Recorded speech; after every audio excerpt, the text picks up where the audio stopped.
Zakir Hussein, Jawahar அலி, இப்படி பல்வேறு தரப்பு சமூக ஆர்வலர்கள் கொலை செய்யப்படுறாங்க. பின்னால போலீஸ் தான் இருக்கு. நீங்க இதுல முக்கியமா பார்க்க வேண்டியது சட்டம் ஒழுங்கை பாதுகாக்கின்ற அந்த துறை போலீஸ்ன்றது எப்படி இருக்குன்றது முக்கியமா நம்ம பார்க்கணும். இப்போ கூட இந்த கொலை சம்பவத்தில் நீங்க சொன்னீங்க, ஏற்கனவே அவர் ஒரு புகார் கொடுக்குறாரு. அவர் சட்டப்படி அவன் போலி பத்திரம் செஞ்சதெல்லாம் நிரூபிச்சு அது போலி பத்திரம்ன்றதுலாம் அவர் சட்டப்படியே உச்ச நீதிமன்றம் வரைக்கும் கூட போய் அதுக்கான உத்தரவுலாம் அமைச்சிருக்காரு. அப்படி இருக்கும்போது இது தெளிவாக போலீஸுக்கு தெரிஞ்சே போலீஸும் அந்த கொலை செய்த நபர் இருக்கார் இல்லைங்களா, அந்த நபர் பேர் நல்ல பேர், அந்த கொலை செய்த நபர், அந்த நபரும் சேர்ந்து தான் ஆரம்பத்திலிருந்து இவருக்கு எதிராக இருக்காங்க.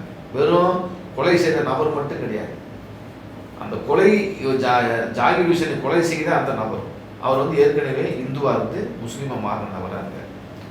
அவரும் போலீஸும் கூட்டு சேர்ந்து தான் ஆரம்பத்திலிருந்து செயல்பட்டு வந்திருக்காங்க.